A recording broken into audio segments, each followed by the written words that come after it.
Match One Podcast, not nothing. And you are not tuned in with the Match One Podcast. Man, Match One Podcast. If you ain't Match One, nigga, you dapping one, man. You did what I'm saying. Hey, man. Roll one, smoke one. This the Match One Podcast. Match One Podcast, number one podcast station. You already know it's Match One.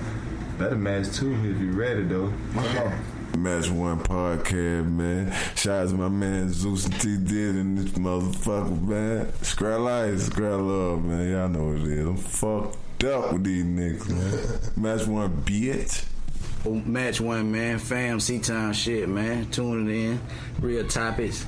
Good energy, man. And we in here matching one with the Match One Podcast. Shout out to y'all, man. I'm high as a motherfucker. Scrap life. Scrap love. All my niggas smoking green, yelling out Match One. And you're now tuned in with Match One. Let's get it. Crazy. The response I've been getting is crazy. I ain't really expecting it for real. Alright, yo, mic check. What's happening? Come over, son, cuz. One more time. Yo. Alright. Hey, Scrap life. And then Tim so cool. Yo. You know what I'm saying? Hold on. I go by King Eddie. Here we are face to face with the memories that can't be erased.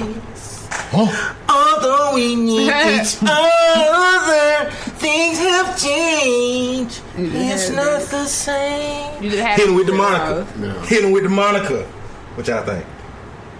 It was cool. It was cool. Forget all y'all. Everybody in this room right now. I the Rose stole the show. You did I like the little Rose input that you had just then. It did. I like that. I'm gonna get shit started then, right? It's your boy Zeus, aka Thunder, aka Let's Go, aka the Hood Motherfucking Geek, aka Mr. Dead Low God. Y'all know the rest. Shout out to the Dominican, I'm coming home. Like that. Cause that's that new shit. That's that new shit I just like to try a little. I go by King Jordan Diddy. Welcome to the Match One Podcast. Now, we got two people in the building. Number one, let's get Bones. You know, we got our boy Bones in the building. He really just chillaxing. You know what I'm saying? And we got somebody else in the motherfucking building. Right? We got our motherfucking Scrap. Like I always said, our cousins. Yeah, you know. It's like the cousins. It's Scrap Life, man. You know what I'm saying? It's Scrap Life type shit. Just dropped a project on 227. Okay. Yeah.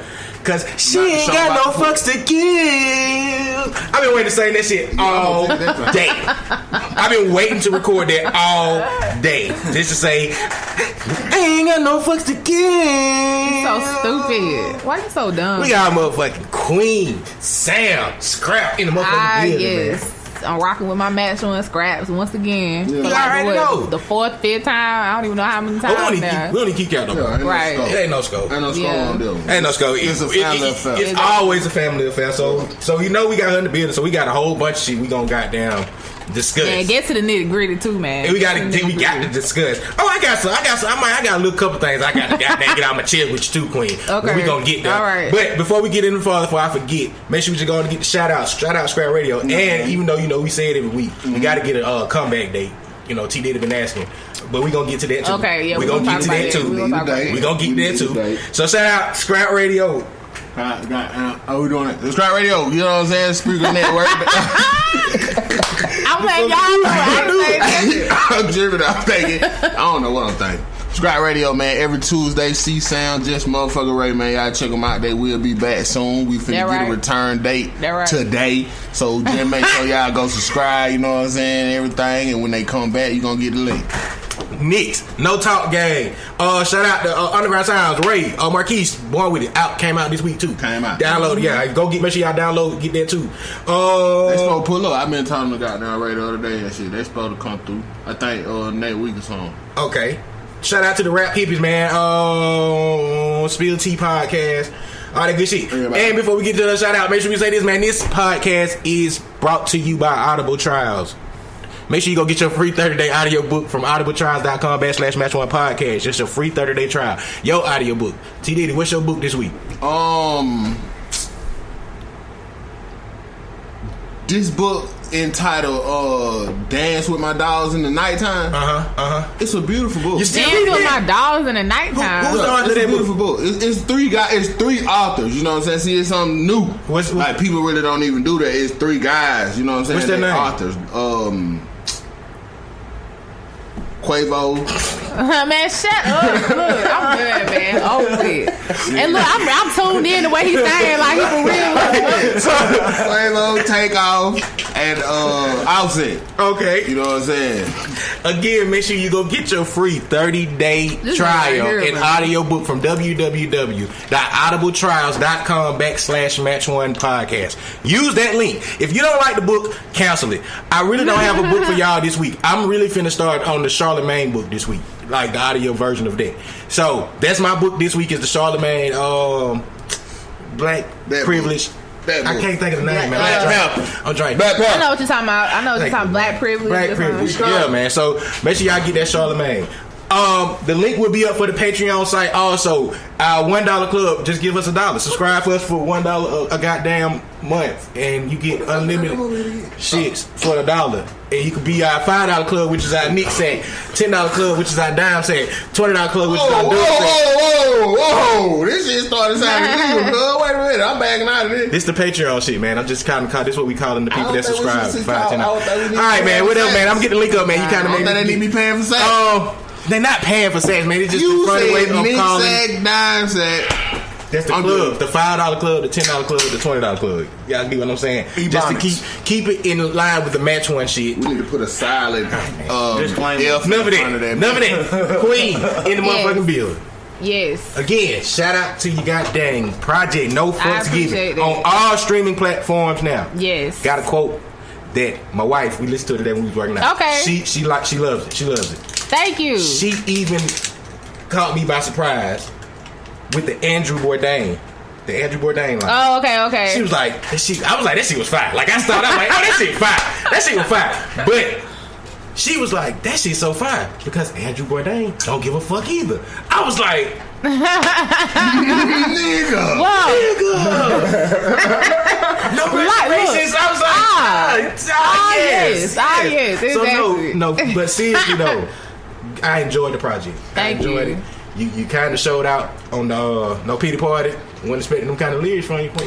See, okay, so this is the backstory behind No Pity Party. So I had said I did a strip club hit anyway. So, okay, rewind. When we was doing Scott Radio, we had BG on the track on the show. We did a listening party for him on air. So we were playing pretty much. Now, BG on the track is a producer. He's not an artist. So he did a beat tape.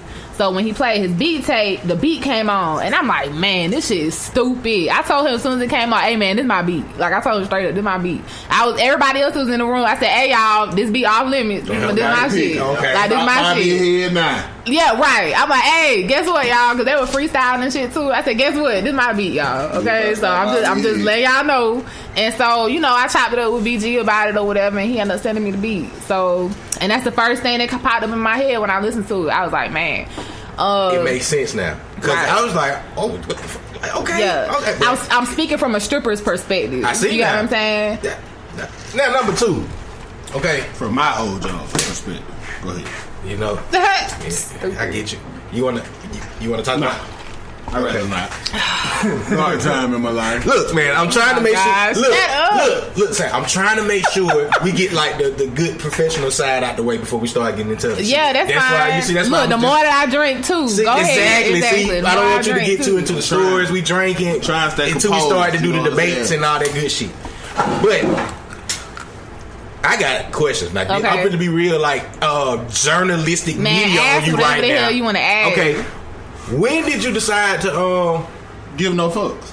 No, go ahead. listen to that. Oh, I'm glad you said that. The intro track. Okay. You opened up a lot on it. Mm-hmm.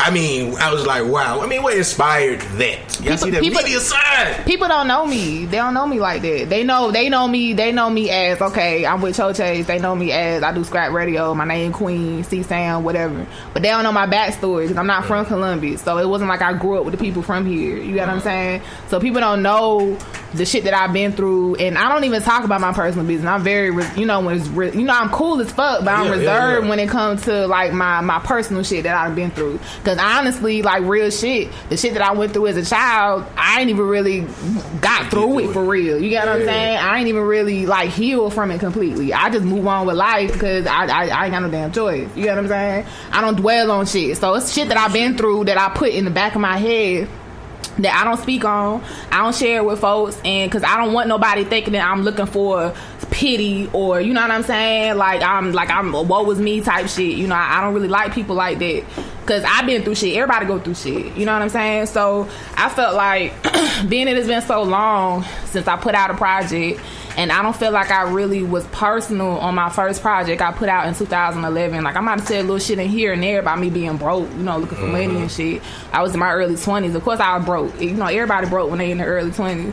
Unless you rich, unless you just born rich. Yeah, broke unless you rich. You broke unless you rich, right? So no matter how old you is. Exactly. So I talked about being broke and shit on my first project, but this one I wanted folks to know, like, yeah, I've been broke, but this is the shit that I've been through, and this is the point I'm at now. You get what I'm saying? This is what I was going through, and this is what happened up until this point, and now I'm here, and I got this project for y'all. This is me, like. Ta-da! You know what I'm saying? So that's what that was about. Was this a hard process? I feel like you had to have more than 9 songs that you wanted to. Was that something you just trying to give us a? What the fuck is this nigga doing? Oh my god! That's right.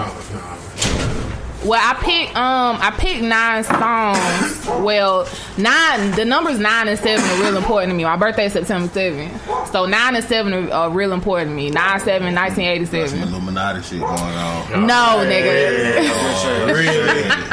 Shut up. Really? Nah. Throwing them numbers around. Nah, my number is 7 though. Man. My lucky number is 7. I said I was gonna do 7 tracks on it, but I'm like, okay, let me just put 9 on it instead of 7. Because, you know, I ended up making 2 extra songs at the last minute. The last 2 songs, this nigga so retarded. The last 2 songs I made were Stay the Fuck and Got Me Fucked Up. Those are the last 2 songs. So number 2 and number 8 were the last 2 songs I made on it. So it was really supposed to be 7 songs, but I threw those songs in there because I felt like it was incomplete. I felt like the project was incomplete at that point. So I'm like, okay, I need something else like to add to it, and that's how I came up with those. So, but yeah, I got more that I wanted to put on there. I want to talk about more shit, but it's gonna have to come on the next project. Okay. Yeah. Okay. Let me make sure. I'm trying to make sure I got the media side right. Hold on. I see. I see y'all kind of y'all left my feature out, but that was one of the questions I was going to say. I was going to bring it up. That's like the 4th, 5th album, Toe Chase album that came out. Man, shut up. They had a feature on there. One of them. I rap too. Yeah, you do. You know what I'm saying? But we ain't gonna talk about that. Anyway, but I was gonna say, I bubble you at. You cut me off. I was gonna say the same thing. I was gonna say, Queen, if you have a video and we not in it. Man, y'all more than welcome to be in the video. That'll just be a snippet if we at it. You know what I'm saying? They ain't really a snippet of what? And I'm gonna be like, I know they really did that. They didn't really release this video. You know what I'm saying? The next video I got coming up is it's gonna be for BNT, and the thing for that is real stupid. I'm gonna tell y'all off air, but the thing for that is gonna be real dumb. It's gonna be funny as shit. Shout out to y'all listening party. We was in the full effect. Oh yeah, I appreciate y'all coming too. That was anytime Toe Chase does anything, it's big. Huh? I was there, but I wasn't there. So the bartenders was doing their thing too. Okay, what little child just walked by? They hit the wrist. Okay, Leia's going to get him. Layla, okay. You see? That was your daughter? Yeah. How old is she now? She 5. Well, fuck about Are you not serious? The tall one there. I know it was the little one. Save the location on Get the hell out of here. That shit is crazy. Time be flying, man. Motherfucker. Alright, but I'm trying to make sure we got all the questions about the album. Because I know when we start talking, we get into some deeper shit. So I like to make sure we give our listeners, not just because you are our scrap, you like this real live fam shit. So I want to make sure while we clear minded early on in the show. You talking about the listening party? Yeah. The listening party was dope. But I'm trying to make sure I had some more questions that I knew I should have wrote down that I want to ask about the goddamn album. But the listener, The scraps though the best part is period. Right. Always best turnout ever. Was Bitch Nigga Tears was the first single though, right? Yeah, Bitch Nigga Tears. Because I performed that at the party at the Green Room Affair. Yeah, that was the first one. But that one thing though, really about the scraps though, man. Anytime they put an event together, it's always well put together, and it's always a nice turnout. You know what I'm saying? They really are, like I said a couple episodes ago, they are like the scene for the local artist, you know what I'm saying? For real, because I mean, when they had events and the shit for motherfuckers to perform, that really is the biggest and the most shit that, you know, go around for it, you know? I That the motherfucker that. getting a radio play or some shit, so shit. Can Black sing? Yeah, he can. Because I hear him on a lot of stuff. He doing like a little harmonizing. He was on the first song Yeah. and the last song. I don't even know his stuff though. Like I hear the harmonize, but I ain't heard him like just he sing. don't sing like Tony Armani sing. Like, you know, Tony Armani from Columbia. He don't sing like that, but he grew up singing before he started rapping. He was singing in the church choir and stuff. His family is real big in music, like when it comes to church music. So he was playing the drums, keyboards. So he a sign born by the real. Right, he was singing the All church right, song. so we got the Black. We still got our Black episode. Black, we ain't forgot about you, Black. We still getting you over here. He gonna say Oh yeah, we putting him on the I spot. gotta hear that. All right, you got any more questions for Queen before we start? Before I get my notepad. Y'all know what that means. Get the pad, man. When the pad come out. Well, first of all, y'all want to talk about the Rick Ross shit? Man, hold up. Okay, what I want to talk about on the way here. So on the way here, I heard that before we get into Rick Ross, on the way here, I heard that DJ Khaled song. Oh my god, it's so overrated. With Jay-Z and Future and Beyonce. Beyonce had the best verse on that shit. Beyonce cut up on that shit. I like it. I'm sorry. I don't like it like that. I don't like it. I think they gonna push it on me. They're gonna have to grow on you. I think it's gonna be pushed upon you. Y'all be like this, that shit. Because we ain't have no choice but to. Because it's gonna be pushed. Right. Like, I ain't feeling top off. I listened to it yesterday. I was kind of disappointed. I was disappointed when I heard it for the first time. Music on motherfuckers no more. Yes, you can. You got too many alternatives Man, to the radio. look, but it's you still gotta listen to the radio. You gonna gotta listen to radio, not but even it's just still radio. be pushed, In the club, in the radio, you can hear the advertisements on TV. You know what I'm saying? Like people in shit social like media that. using it, like they're using it as they background doing some shit. Like it's. But see, this is the thing. This is my thing. Folks done forgot a few years back, and what was it, like 2005, 2006, when Jay-Z was talking about death of autotune and shit. Now you want to sign with Future? I mean, do you feel like he took shots at Future on that 444? I don't. What you mean as far as the money goes? No, when he said the money phone, not even just that. When he say the line, in the future, people playing football with your son. Oh yeah. And I mean, that was kind of shot at Future. I mean, I feel like it wasn't necessary. It was just acknowledging the situation. Yeah, I think it was that. It depends on who's interpreting it. Some people might interpret it as a shot. Some people interpret it as, like you said, him acknowledging the situation. Future clearly interpreted it as a shout out. I mean, he was mad about the whole money phone shit though. Future was one of them artists that kind of alone. Yeah, Boosie. Hey, you be mad about the money phone and they don't say nothing about it. Man, you know, business is business, man. You can feel a personal way about somebody, but when it comes to the business, Khaled is behind that shit, that song at the end of the day. So Khaled paid Future, Khaled paid Jay-Z and Beyonce, you know what I'm saying? So I'm not overhyped about the song. I'm not either. I'm a big Beyonce fan, if you don't know that. And you know what I'm saying? I'm a very big Beyonce fan. I think Beyonce like girls, man. I mean, you know what? Because I love her so much, the judge said I gotta stay 100 feet back. But man, shut up. But Beyonce like girls, folks. She said you got back in that far. You got to get everything. That's what I'm saying, bro. She said that just showing my love a little bit more. She said you got to sign a non-disclosure agreement to party with her. I heard that in the bars. And like, bitch, what you doing? What you doing at the party? Being to eat ass in that bitch. She doing everything. Don't have a beehive coming at us. Think she served boy. Beyonce like girl. Hell, she like the beehive. Hell. If that makes sense. I can see that. I'm not saying that. No, I'm not saying that, Beyonce. She wants some of the beehive. But with that said, I was not overhyped about the song. I wasn't either. I kind of like it. You like it? I mean, yeah, not me yet. Some nice summertime music. Summer coming.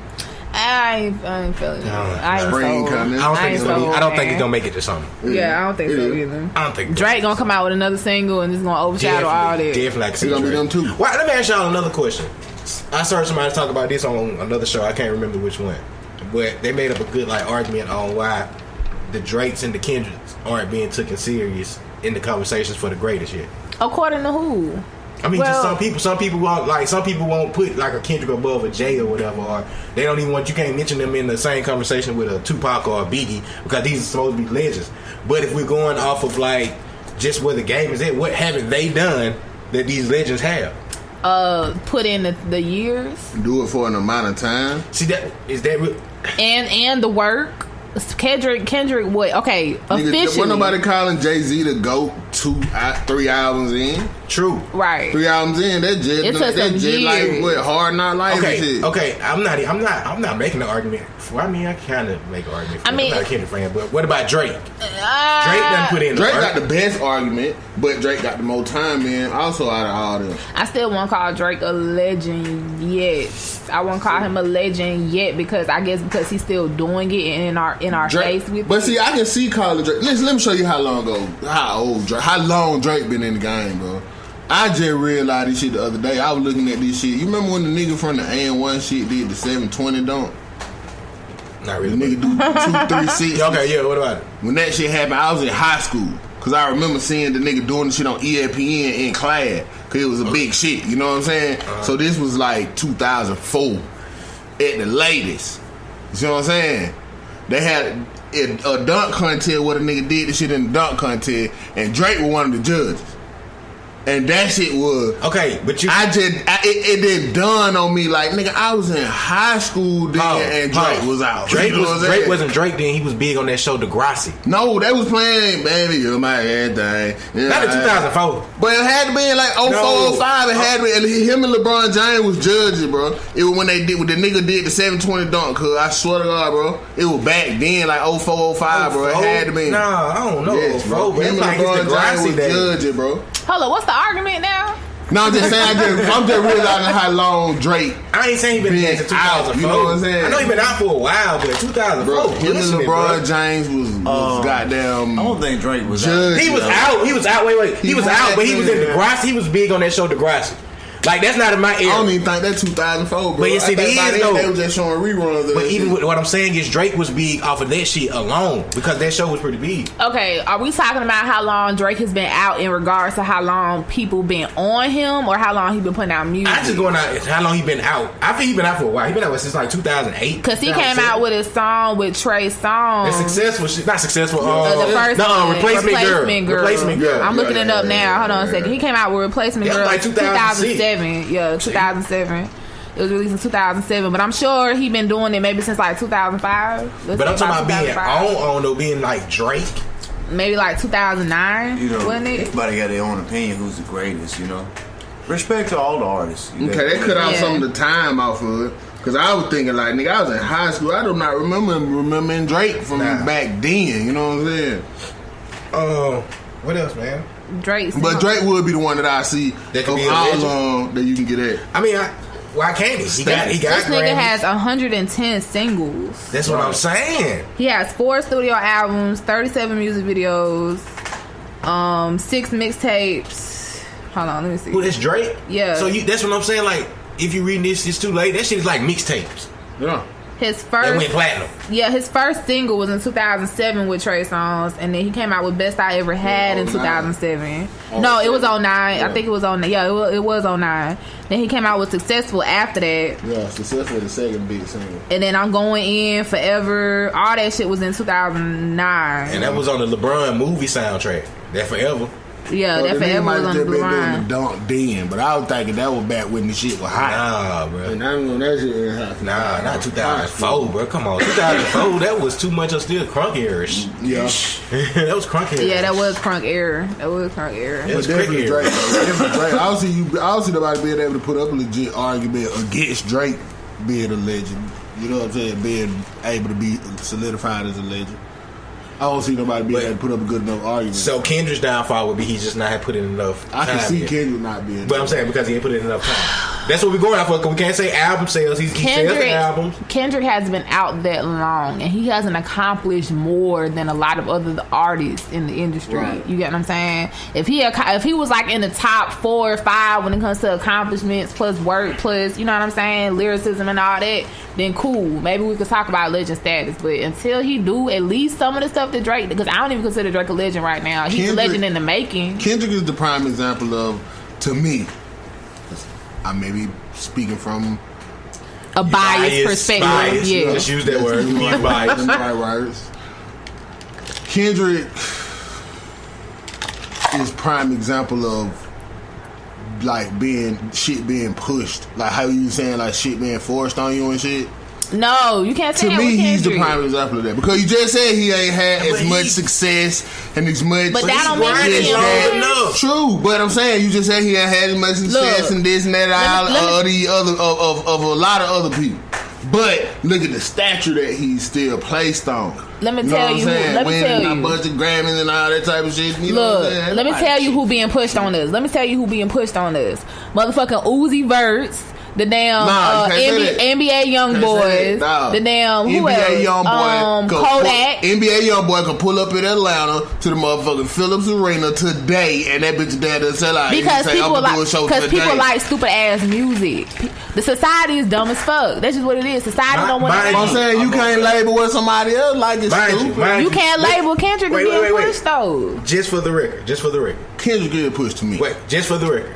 All them artists you just named was artists that he called out before they became who they is. Called out as far as what? Like, hey, bro, this nigga right here gonna be the next person up. And I mean, he right, because guess what? Okay, look, let me say this first.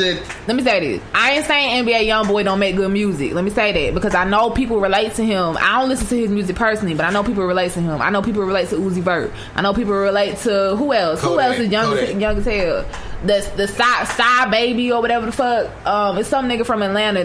Pull up with the stick. Okay. You know that shit, like that type of shit. Baby. What's the little white boy with the rainbow colored hair or whatever? Takashi. Yeah, like shit like that is being pushed. You acknowledge on he's us. white too. I think so, or Spanish or something. That motherfucker is a cracker. He came up with that song. Why the fuck are they letting that motherfucker? Nah, Gucci is Lil Pump.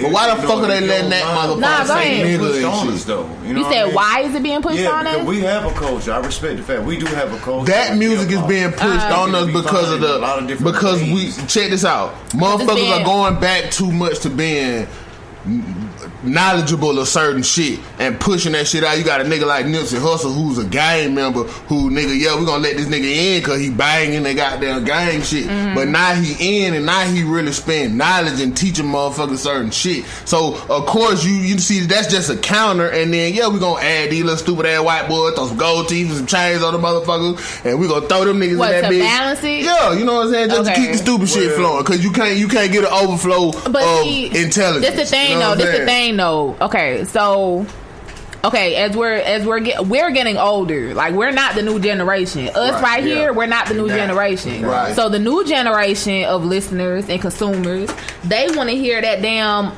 what's that hit them folks type music or whatever the fuck you want to call it. They want to hear that simple shit. They don't want to hear no deep knowledgeable type shit. I feel like that's kind of the shit that they put out to counter that shit. Detroit down in the South, right? You go to the club, or we had some music that our older generation, like how we hear now, older than us, they feel like, man, what y'all listening to? So but I feel you. It's not a comparison. It's like two different things in a way. Still. I mean, right now it's like a mumble rap type thing or auto tune. Like even though we was listening to them tear the club up type songs and the snap music era, for example. They weren't talking about shit. We were just trying to dance to it. That you know what I'm saying? That was just what music was at that time. But I don't think they was on the same level of bullshit as what they on today. I feel what you're saying. You got what I'm saying? They wasn't on the same level of bullshit.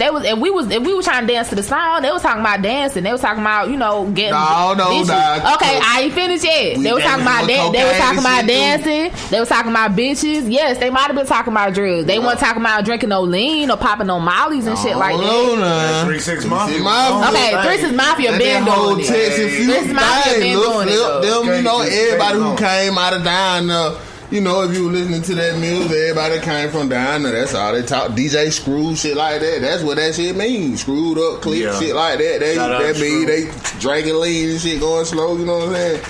It was just, it wasn't as amplified then, no, but it was still there though. You know, it was there, but nobody really caught on to it like that. Like I was listening to 3 6 and hearing right, you didn't really catch on to it unless you was a part of it. Right, unless you was a part of that lifestyle. We was just more. But so I kind of feel like it's still on that now though, cause I remember growing, like, listening to Smoking on Hate, and I ain't know what the fuck. Right, you ain't know what the fuck. Because we wasn't even no thing like so that. So, like, kids now, they might be saying sipping on lean, but shit, they don't even know what that shit mean for real. We might look at it like that, no, because when I'm young, I remember saying, smoking on Hate. Right. Boy, shut up, you know what I'm saying? What you know about that? You know what I'm saying? So, shit, you know, you would think, you assume, like, what you know about smoking weed? Just like if you hear a kid say, nigga, I'm sipping lean, but you know them about that shit. I heard, who was it? I heard Lord Intimus and all them talking about damn smoking yeah, the motherfucker with popping pills, right? Popping pills and snorting cocaine. DJ Paul, all the motherfuckers. Yeah, Trick Daddy actually talked about smoking. Trick Daddy,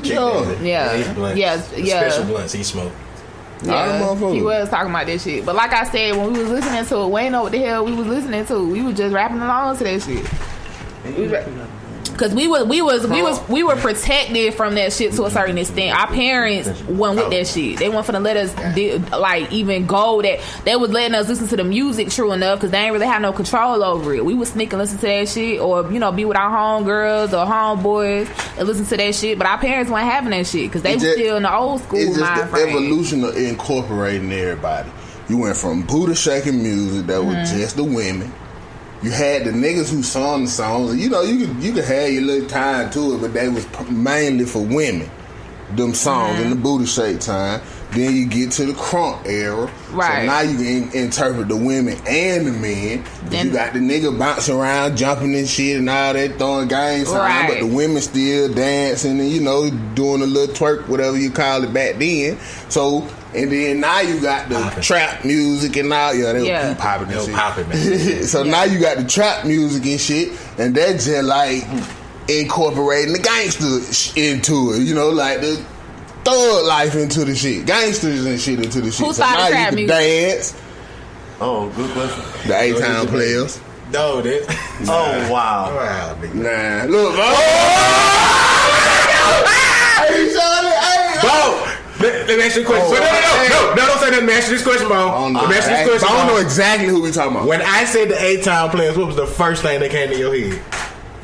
I can't believe you said that answer when really. But I don't know exactly. Do you know who A-Town Players is? Yes, I do.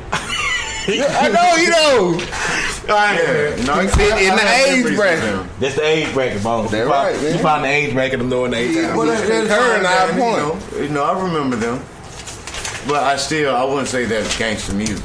Nah, I just would say that shit. But who started trap music is a good question. We had a debate before. Who started trap music or who blew trap music the fuck up? Or did they just name it trap music? Because if you go into who blew it up, it's only 2 names. There's only one name. 2 names to who blew it up. In my mind. It's only one. Okay. It's one that I'm going to say I'm being biased. Well, okay, I'm going to say this names I'm thinking of. The people that I've seen in discussions of who started trap music are Gucci, Jeezy, T.I., and Ghetto Mafia. Ghetto Mafia. That's why I said who started it and who made it or who blew it. You know what I'm saying? Like, talk about Ghetto Mafia, I won't call them trap music, because when they came out, they were ahead of their time. I love that group, support them. But a lot of the groups back then, Outkast was talking about some trapping shit back then. As long as music been going, as long as nigga been rapping, nigga been talking about selling drugs. Yeah. So I wouldn't say it. See, trap music now has a certain sound. What's called trap music now is a certain sound. Is that southern sound? You really sound. wouldn't even incorporate like the mafia. What they call? Ghetto Mafia. You wouldn't Ghetto even Mafia. incorporate that type of music and trap music. You know what I'm saying? I don't think I would either, honestly. For real. But who you? Not just because they were talking about the trap. Yeah. Now, what I recognize the trap music, I would say I don't even cut nobody off. Okay, I'll credit it to T.I. When you out there in the trap, I've been out there in Joan Bro South myself, you know what I mean? Anybody know something about that? Oh, yeah, Clayton County. You know what I'm saying? Clayton County. Yeah, you know about trap music. You in the trap, you doing your thing. And when you hear the song and you hear that lyrical content of the song, yeah, I can relate to that. That is some trapping shit. So there go that vocabulary, if you will. Now you relate to it. That's trap music. Now when you talking about gangster music, I don't know about it now. You can call that what you want. Relate. I did. You know what I mean? Right. I like the way you worded the question better, because if you're saying who invented it, I got to go with like those early groups, the Ghetto Mafia. Right. But who made it big? I'm going with T.I. Like, I mean, that could be biased because some people might throw Jeezy and Gucci in that conversation. Right. But even then, you still got to give it more to Jeezy than Gucci. I give it more to. I think Gucci was a bigger influence. I'm not saying he wasn't a bigger influence, but the whole Trap or Die shit, that kind of took to another level. But look what the foundation is. We still in the Atlanta aspect. T.I., Gucci, Jeezy, right? Jonesboro South, the West End, all over Atlanta. You know what I'm saying? In every aspect. Atlanta definitely started the trap movement. I think. I mean, when the Jeezy era was going on, Jeezy had Atlanta on motherfucking smash. Yeah. He had Atlanta on smash. Yeah. You know, Thug. What is it? Thug Motivation 101. Yeah. Man, he had Atlanta on smash. Like, I think when he had Atlanta in the stronghold, I think he had Atlanta in the stronghold even more so than Tip did. That's just my personal opinion. Like, Tip did his thing. I'm not taking that away from him. You know what I'm saying? I wouldn't say that. He had that moment, but Tip had the stronghold for a lot longer. So you don't think? Yeah, he did have it longer, but Jeezy had it stronger when he did. But see, it really was based off of the motherfuckers he was around. Okay, just BMF. You know what I'm saying? So BMF helped Jeezy. Just like just the people that he around and the reputation of them is what really gave Jeezy such a presence. You know what I'm saying? For real. I believe that. I believe that. Because real shit, Jeezy did like some, I ain't gonna say it's grimy, but remember when he first came out, he was with Boys in the Hood. Yeah.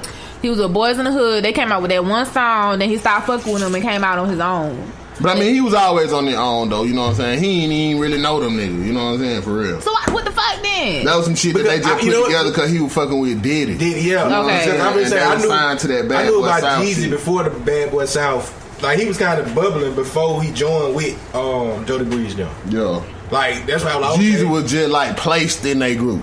Right. You know what I'm saying? For real. He ain't even really know them niggas like and see, Jody Breeze was dope too, but Jody Breeze was dope. Yeah, I just listened to that diss against Jeezy recently this week. Then you see, if you notice the shit, then Diddy pulled Jody Breeze once the shit goddamn all fell. You know, if you watch all the Bad Boy shit after that, Jody Breeze in every video he go right for Diddy and all that shit after that. You know what I'm saying? Oh, for real? Yeah. Okay, well that's good that he was still getting work. 'Cause I like Jody Breeze. He used to go right for Diddy and shit. You know, they was signing the Bad Boy South, so you know he kept him. Right. Dumped the rest of them niggas. And Jody Breeze from Griffin. Yeah, that's how I remember him. Griffin was, because you know I'm from Clayton County, so Griffin was like maybe an hour away from Clayton County, if that, maybe like 30 minutes. 30 minutes out. We beat them in basketball in high school, and them motherfuckers got down jumped on our ass.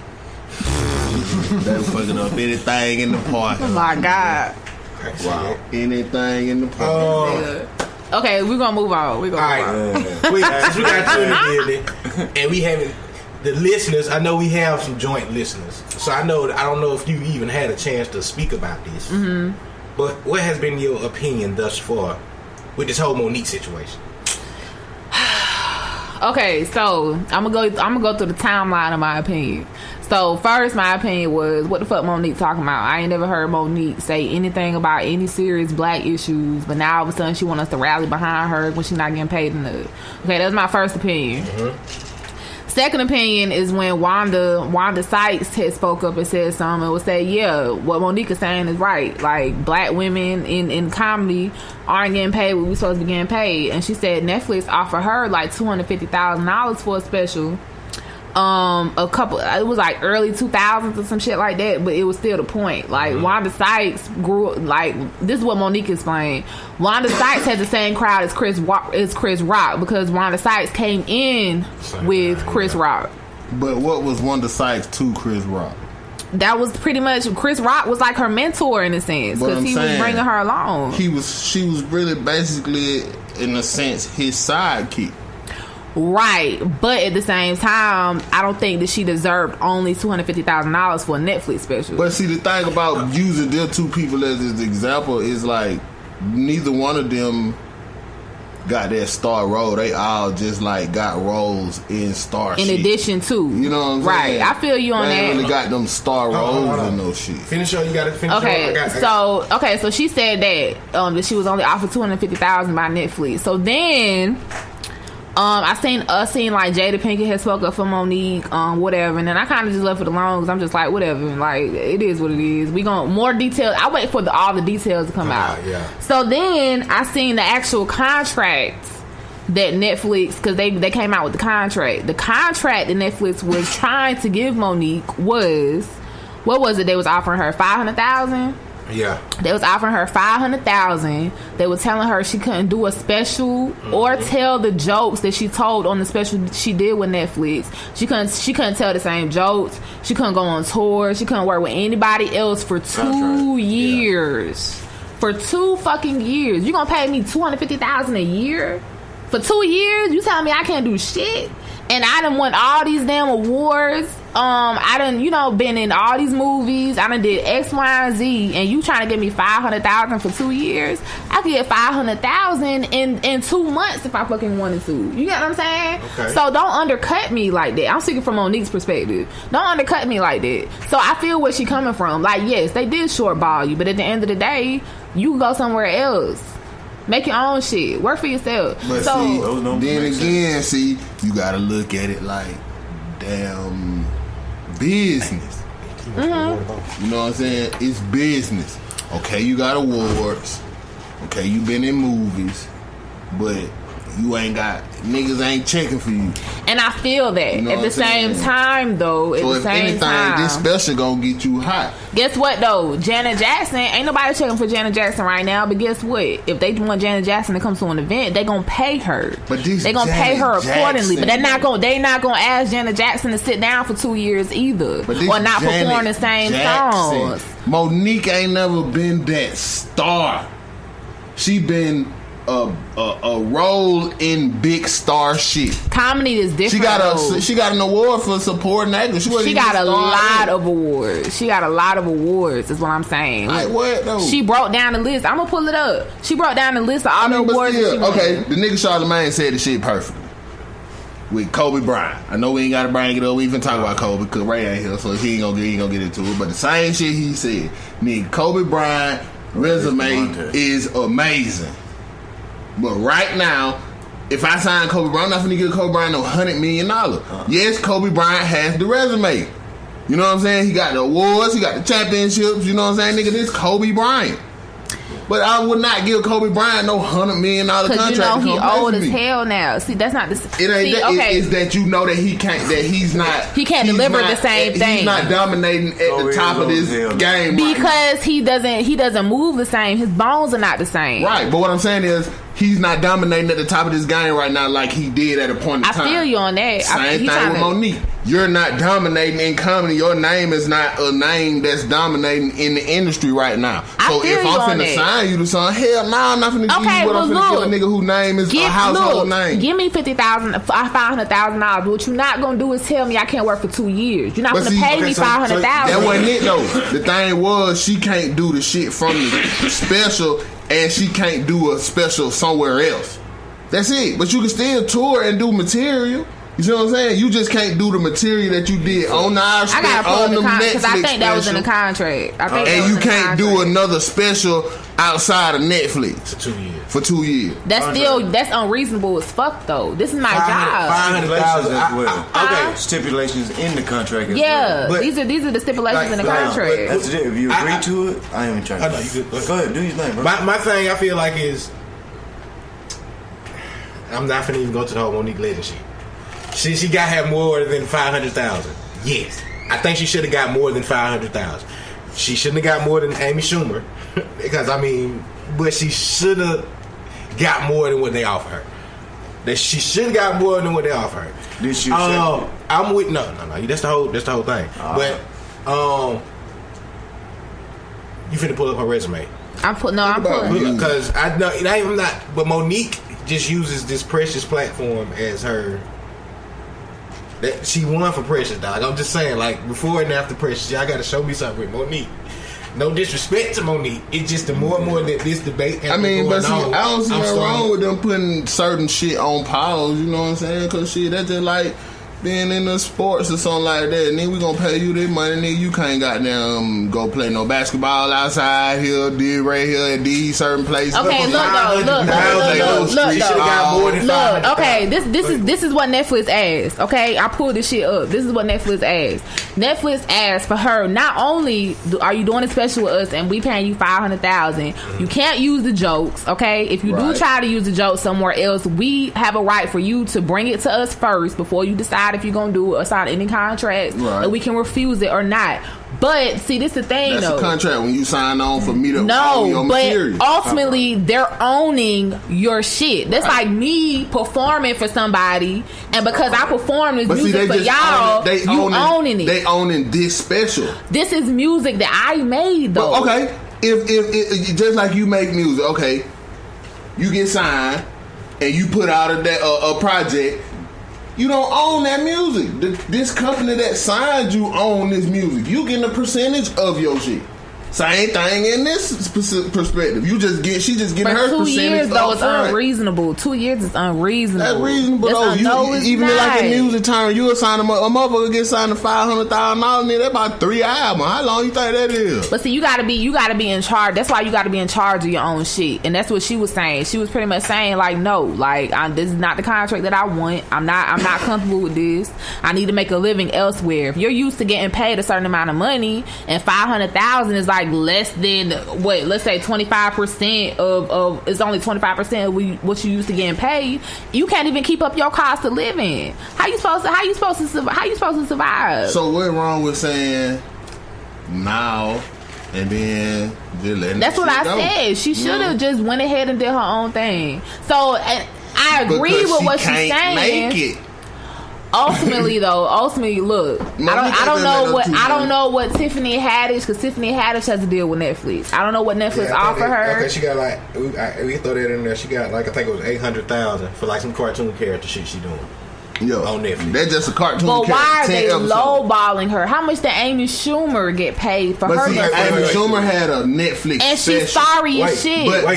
But that Tiffany Haddish, she just doing a voice over. She doing a voice for a cartoon character, a 10 episode show on Netflix. Okay. $800,000, and right. So why should she get paid $800,000 and Monique only get $500,000 for her stipulation? Okay. She just doing a voice. She just saying the voice. Reading. What I'm gonna say is Monique is doing a special. She got to go with her own material. If Tiffany Haddish went to Netflix right now for a stand-up special, they would probably give her Amy Schumer money. Mm-hmm. You said just keyword. You said she's just doing a voice. Tiffany Haddish is coming in and reading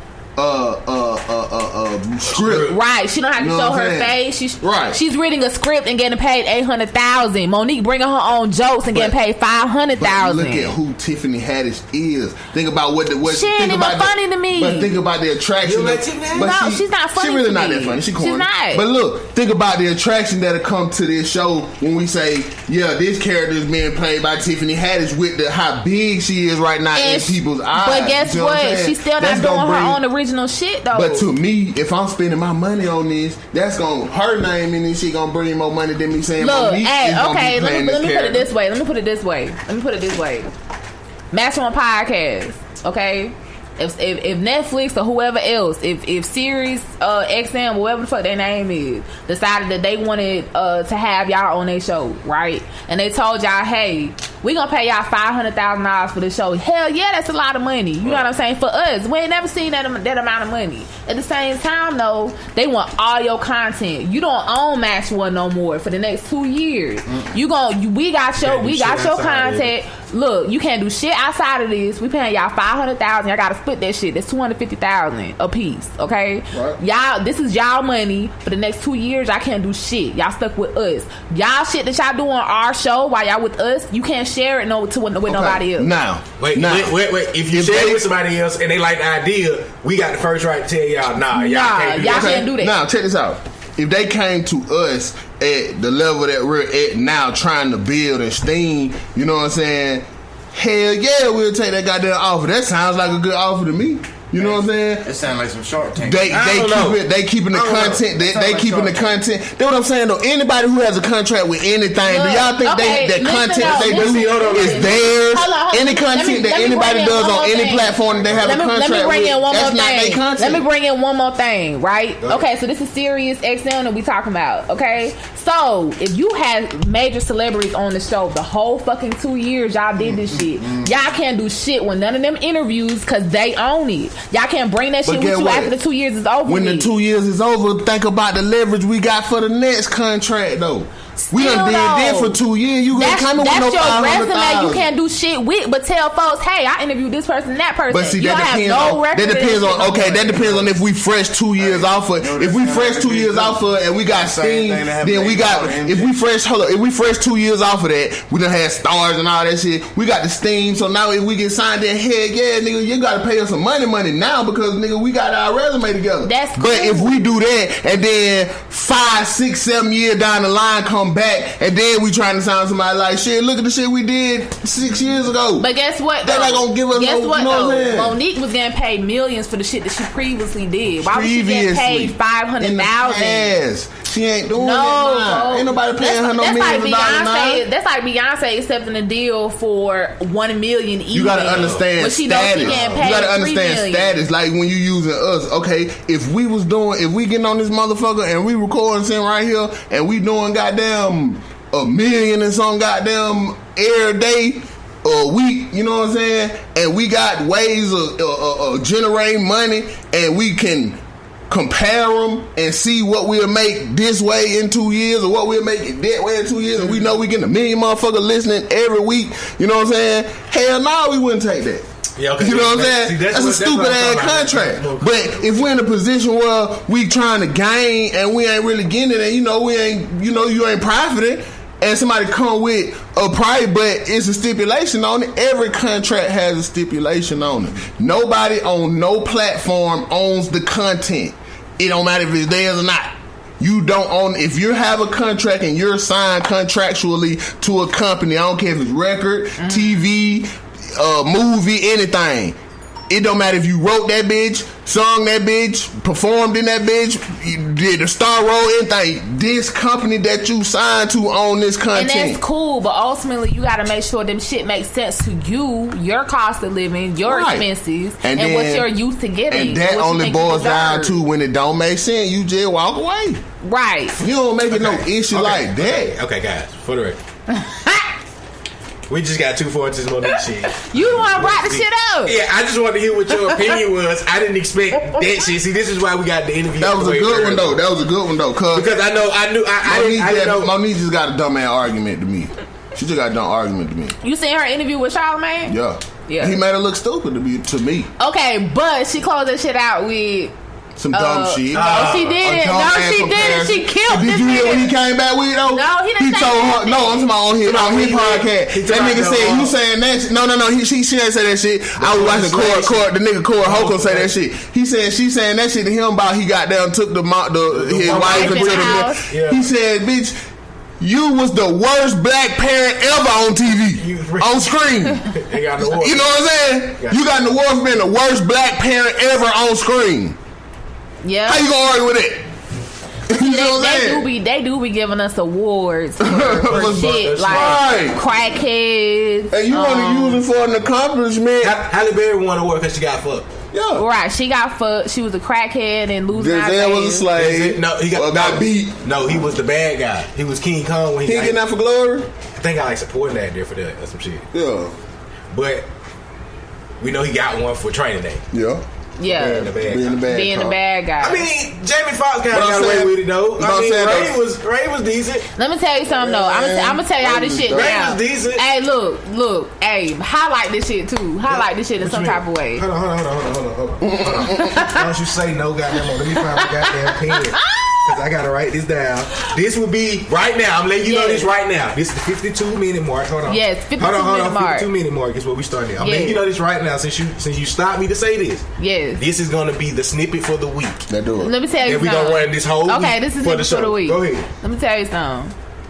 If Black Panther don't win any awards in this upcoming year, I'm flipping some motherfucking tables. Oh, okay. Whoa. I'm flipping some motherfucking tables. I don't give a fuck where I'm at, whether it's my house or my mama-in-law house. I ain't gonna say that. But whether it's my house or my mama house or whoever the house I'm at, I'm flipping some motherfucking tables. Cause that way I will know. What is it, Oscars? I will fucking know that the shit is rigged as fuck and they don't want to see us win. Can I come back and say something, please? Oh, man. You gonna speak about some black shit. God, let my comeback be on here, too. I just want to give a little motivation, too. Man. Black people, if y'all don't wake the fuck up and open your eyes and realize that these motherfuckers... Let me speak. Listen.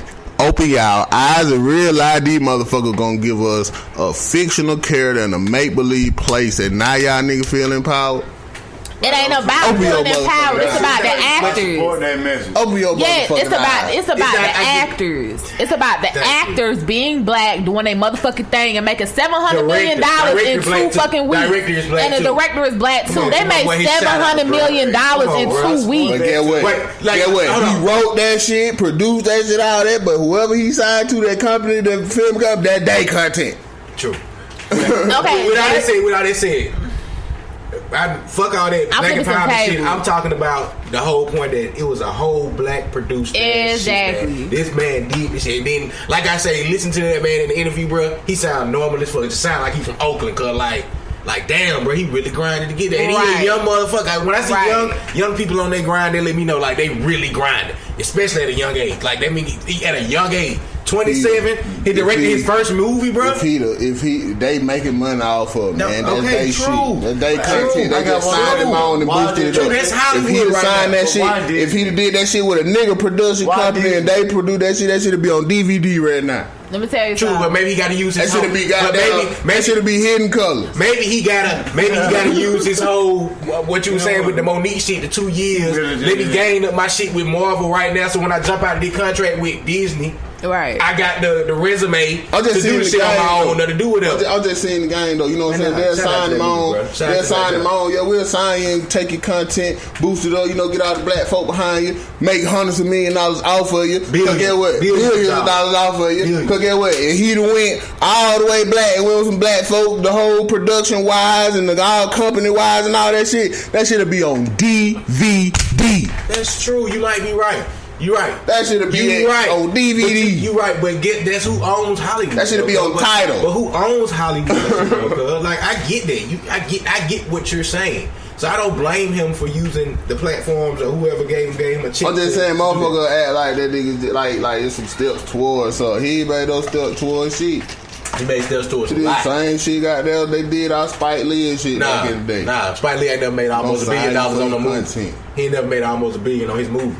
He ain't made that shit. It don't matter. He made whatever they gave him. The movie he produced. Spike Lee might not have made all the money off his movies. Listen to how this sound. He wrote this shit, all that shit. He made whatever he gave. You know what I'm saying? Well, I'm kind of with you. I ain't even seen the movie, and I tell everybody they need to go see it 5 You ain't seen it yet? No, I'm going to. I ain't seen it yet. I ain't against the movie. Hold on. Man, Time out. y'all gotta see it. It was a surprise, man. We're going to see it tomorrow, man. Okay, cool. Okay. Yeah. We ain't told them yet. Okay, go ahead, then. Yeah. Don't spoil it. So, but everybody, if you haven't seen it, go see it 5 more times. If you ain't seen that shit finna hit $1 billion. That's more than the Star Wars and the Harry Potters and all of that shit. Now see, I ain't against the movie. And that's one hero that my goddamn son really like as a Marvel hero because it's a black motherfucker. Look, hold up, why we talking about that? Look, man, surprise your women. We love surprises, okay? Oh. Surprise us with shit. Surprise us with shit like you said, going to the movies or dinner night. I got a babysitter for the kids. Don't worry about it. You know what I'm saying? You good? My mama gonna watch. You know what I'm saying? Right, my mama gonna watch. Shout out to the mamas. Like that's what I'm saying. Like surprise yo. You can make this the clip. Oh, the clip's still probably going on. Okay, well that's fine. We good. Look, surprise your women, man. We love surprises. Some of us might be a little, you know what I'm saying, different. So we like, nigga, why you ain't tell me yesterday so I could have got my nails and my hair done? You know what I'm saying, or some shit like that. But you just got to make sure that shit is already in the works. Like if you know you trying to surprise her with like a date or some shit, you know what I'm saying? Make sure that she ain't got shit to complain about. Her hair done, nails done. If she's straight, then cool. She's straight. If she not that type of person, then that's cool. You ain't got to worry about that. But we love surprises, man. Just try something different this time. Shit, Betty, you nah, you can't add on to Please, why can't I talk? Clip over. Clip is over.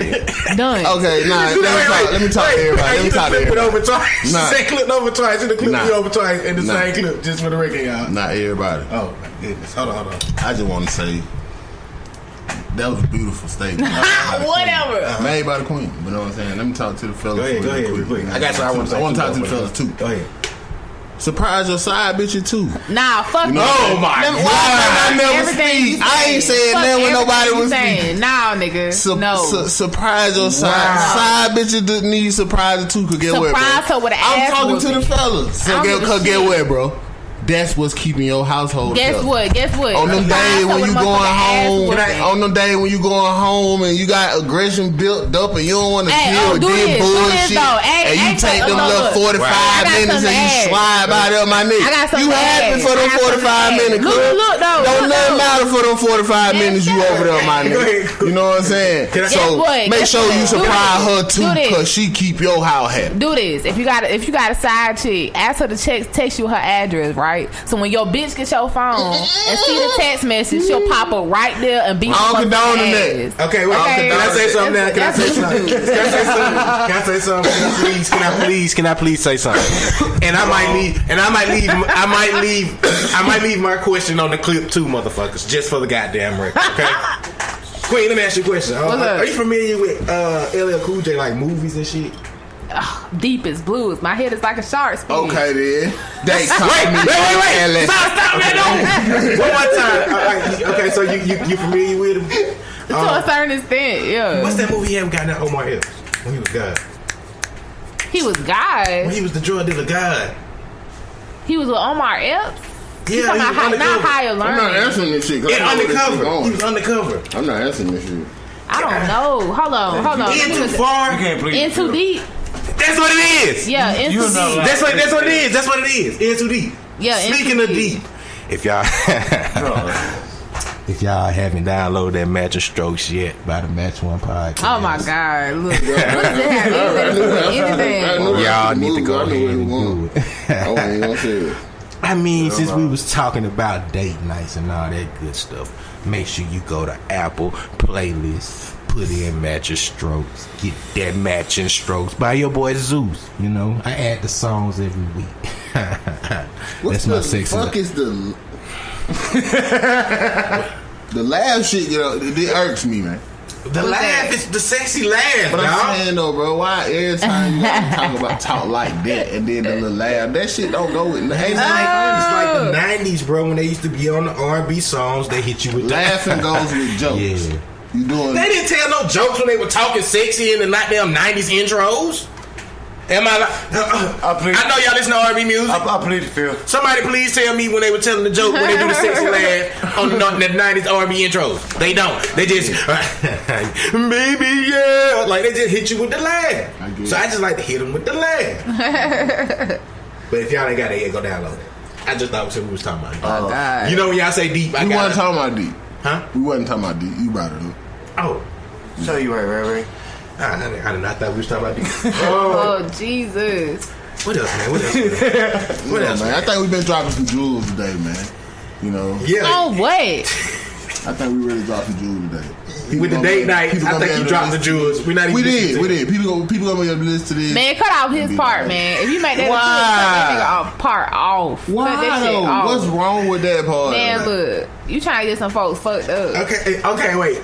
We gotta get serious one more time. Some people live like we gotta get serious one time. Everybody know. Listen, y'all, we gotta get serious one time real quick. Please, man.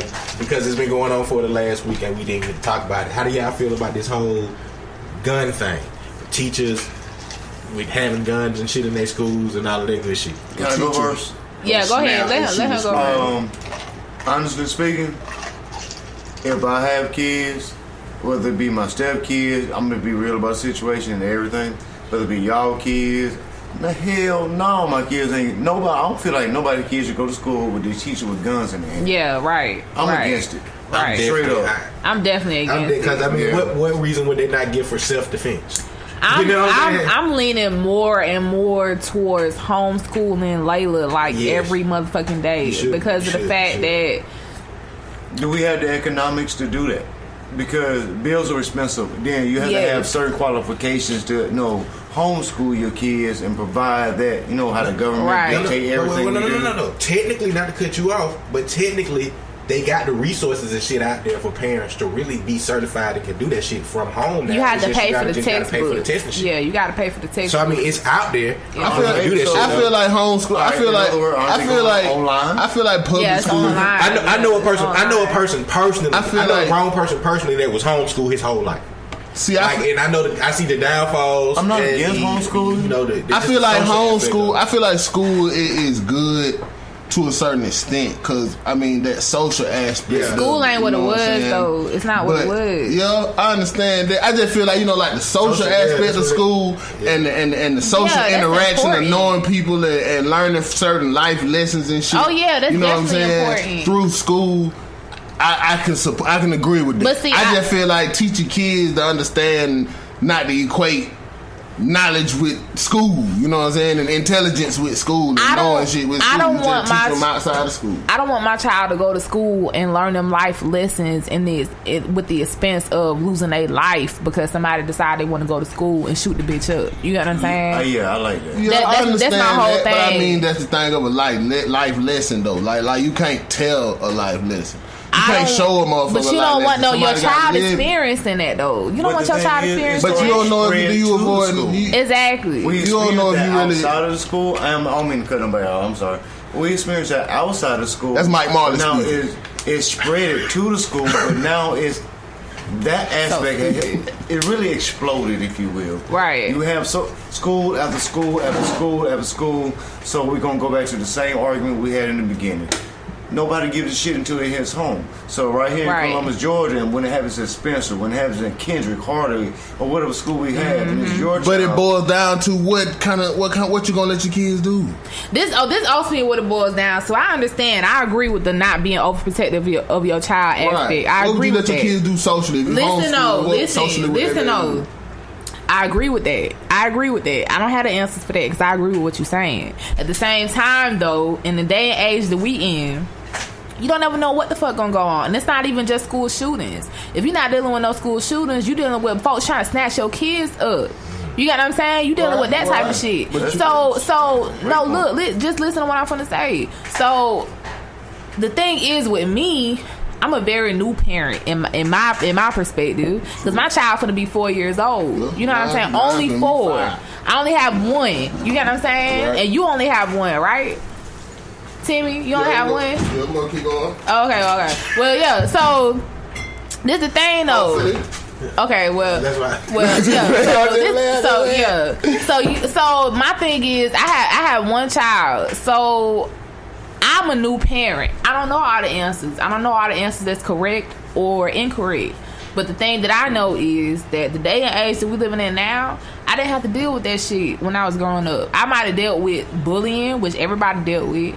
I might have dealt with moving around to new places, not really knowing what kind of environment I was in because I'm dealing with new people.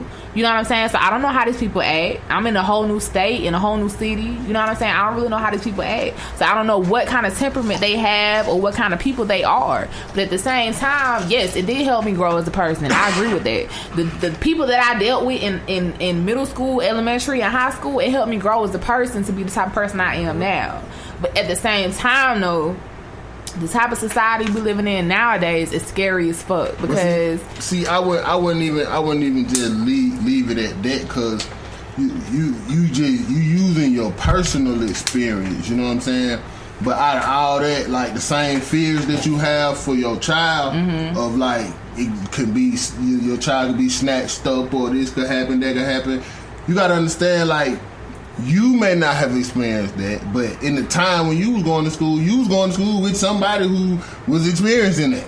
You see what I'm saying? It's just you didn't experience that. You know what I'm saying? So you know you can't really make the call on it like that. It's too much of a call because you will start. It'll get to the point where you will shelter your child too much, and a shelter. You can't turn a sheltered child out into the world. Nah, a sheltered child is gonna be into everything. The world is too harsh for a sheltered child. But technically, like even though I went to public school, that don't mean I wasn't sheltered. When I was in public school, I was in school. But when I came home, I was sheltered. Why? Right. Because she didn't want me going nowhere like that. Right, she didn't know who I was hanging with. But think about being homeschooled in your home environment, just how you grew up. I don't want her to be home all the time. You get what I'm saying? I don't want her to be home. But what I'm saying is, if I don't feel comfortable or feel safe with her being at school because of what's going on, then yes, that's what I'm gonna do. Because of the fact that I don't feel safe with her being in these people's arms. Because, like, for example, I think it was Shaw High School. Shaw had a gun threat the other day, but guess what? They didn't even tell the parents. When the parents asked about it, they didn't tell them shit. If I can't trust the school that you at or the administrators at the school to let me know what the fuck going on so I can pick my child up and check them out of school, why the fuck am I going to enroll them in the school? Mm-hmm. You get what I'm saying? Why would I do that? Because then I'm going to have to fuck y'all up. I'm going to have to fuck this person up. Then I'm going to have to hope my child is straight. It's risk that you taking though, but that's anywhere. Man, fuck all that. Look, fuck all that. Motherfuckers walk into a church and shit. You can't drop your child off at church. Can I throw one wrench into this whole shit? Go ahead. Statistically, kids that's homeschooled are smart. Man, look, fuck all that, Timmy, for real. How much does it cost a homeschooler kid? Look, it's smarter in what way? Hey, look, listen, though. School knowledge. You got a Layla, I got a Layla. Yep. Okay. If that was her in any type of way, you'd be ready to kill everybody that was a part of it. So if the schools aren't even straight up with you because they idiotic as fuck, if they not even straight up with you to tell you, yes, there is a threat going on. It's a mild threat, but we're going to look into it. We're going to make sure that your child is straight. If they can't even assure you in that aspect, why would you want them enrolled in that school's establishment? Why would you want them there? But then again, you got to understand, it ain't no aspect where you can be 100% assured that you right. Your child gonna be safe. But if y'all blatantly lying to me or covering up I understand some shit like that. Though. You know what I'm saying? Some shit actually happened. But you don't know what these folks capable of. You putting your child in these folks' hands that you don't know. True. You just going off the facts that okay, they work at the school, they a principal or a teacher, but they a teacher that go home and do coke. They go with anything though. You know what I'm saying? They go with anything. They go with putting your child on the school bus. But you don't know these motherfuckers driving. But it goes back to what you were saying. What y'all said before we even started this conversation. You want to trust your teacher with a gun. You want to trust your child's teacher with a gun. Definitely. If you want to trust them with a gun, why would you trust them with your child? Real shit. If you want to trust them with a gun, why would you trust them with your child? Extra aspect into the situation. I wouldn't trust them with a gun because the next one would be a teacher. We take that trust in each other in civilization. When we go out there and we do these things, now with what's going on in society today and the impact, okay, look what the impact of what teachers are doing anyway. We got teachers in Georgia right now that, okay, they ain't got to take guns to school, but they're going to school right now and blowing their own damn brains out. Right. You got teachers doing this. And then we got cops killing our children. And we got cops doing this, and we got other people doing what they doing. So we send our children to be educated, and they have guns, and the teacher ain't no telling what they thinking. I don't know what their marriage life is like. I don't know what they going through and whatnot. They not getting paid enough. They getting underpaid. They dealing with kids that's unruly, that don't respect them. Bonuses though. That's what Trump said. Bonuses plus guns. Yeah, that guy. Number 4, 5. Your daycare. This is cousin. Daycare workers. No, I don't trust them. You know, kids basic society. I don't trust that with arms. It's like all the topics I done brought up tonight. We get way deeper in that shit. I promise. Hey, look, you bringing up real shit. We ain't got no choice. That's what we here for, man. Everybody got to think about this aspect. That's what it's about. It's all about what you're comfortable with, but I mean, it's just you gotta understand. You don't want your child to be sheltered. You gotta understand what the world is, and you know what the world is, and goddamn life lessons that certain shit can be fucked up and how certain shit can be, and it's just certain shit that kids need to learn because once you get to a certain age and you ain't got them certain lessons and you get turned into the world, you know what I'm saying? You in a fucked up position, you know what I'm saying? A sheltered motherfucker, you turning them into. Just turn them loose into college or some shit like that, man. You got so many manipulators and so many motherfuckers around, They gotta learn certain shit. You know what I'm saying? That you can't just say, "Hey, this could happen," so you gotta watch for this. Cause they, you know, certain shit you gotta actually see or see been done to somebody else and be like, "Yo, I know to watch for that shit. Cause I see how they played that." Versus somebody saying somebody could possibly be like, "Woo, woo, woo," and then they could woo, woo. You see what I'm saying? Motherfucker, seeing it in action is better. With that said, bro, I personally know a person that is 22 years old that was homeschooled. And his first real interaction in life is the workforce. Right. Mm-hmm. You see what I'm saying? But that's what I'm saying. You can tell that he's like talking to him. You can tell the whole social aspect of that was missed out. I'm talking about his whole life. He was homeschooled, but he's smart as fuck. Right. Like he know everything about some computer shit. He's smart as a motherfucker. Cause like hacker type smart motherfucker. But so I can see the positives and the negatives of just homeschooling, right? In general, but I'm with homeschooling. Not see, I know. I used to work with a white boy. I'm real about homeschooling. I know a white. I used to know. I used to work with a white boy that was homeschooled. That motherfucker was weird as fuck. You know what I'm saying? You can tell like something's wrong. Yeah, you know what I'm saying? Like he don't know how to act right. He a video game motherfucker, and he like act like that, like video game type shit. You know what I'm saying? He don't. It's like he don't know how to act. Motherfucker like that motherfucker weird. Everybody who even come in contact with him, he make all certain face, stupid faces. You know what I'm saying? He just don't understand shit. You know what I'm saying? He just seems like a character, bro. You know what I'm saying? What Mike Marley, I don't know. You gonna have me call his name Mike. Really? Did you just say that? Mike Marley. I mean, I don't think you want your name to be like Mike Marley. International show, my nigga. AKA, you know what I'm saying? Yeah. But one thing about that I'm gonna add is about homeschooling, y'all. Mm-hmm. Shout out to all the parents. That's where it started. Right. When you talk about homeschooling, it's not about your economical value. You paying somebody else to come into your home and teach your kids. If you know the difference between right and wrong, teach your kids and still that into them. You know what I'm saying? That's homeschooling. Society ain't set up for the average motherfucker. My mom used to call it home training. That's all I got. Right, home training. I got home training. I think that's lacks in the world. I think home training isn't just with teaching you how to act in public. Yeah, I think morals and values. Home training is also, in addition to morals and values, it's also learning how, first of all, confidence, self-confidence and self-esteem is very important. Right. Because you have to understand that you have to teach your child to be confident. Like a lot of us, we more so focused on disciplining our child and making sure they don't do the wrong shit, that we not really telling our children like, hey, whatever you choose to do or whatever you choose to be, however you act, you have to be confident in it. Whoever says something and that is the opposite of what you got going on or how you act, fuck them. If they want to bully you, fuck them. They not nobody. Because at the end of the day, confidence. I feel like confidence ain't even really something you can teach, though. I'm just saying. You know what I'm saying? No, it ain't something you can teach, but it's something you can instill. Confidence. You can't teach confidence. Like for example, you can install I'm gonna teach you this. Like, okay, I'm not teach you, but I'm gonna tell you this. Black with his oldest daughter, Kiona. Kiona is about to be 9 years old. He tell her. Like they got a little saying they do every morning where he says, "What are you destined for?" And she'll say, "Greatness." You know what I'm saying? Who are you?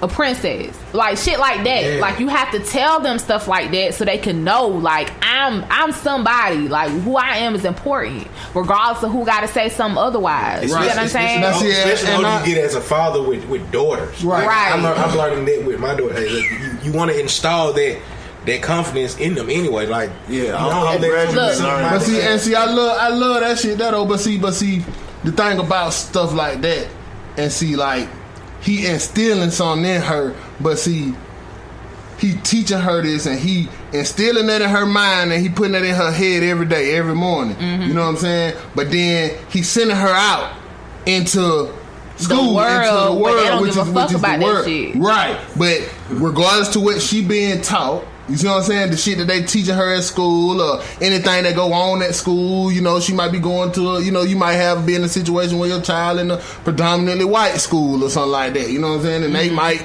pick on your child or look down on them or whatever. You know, any kind of situation they could be in.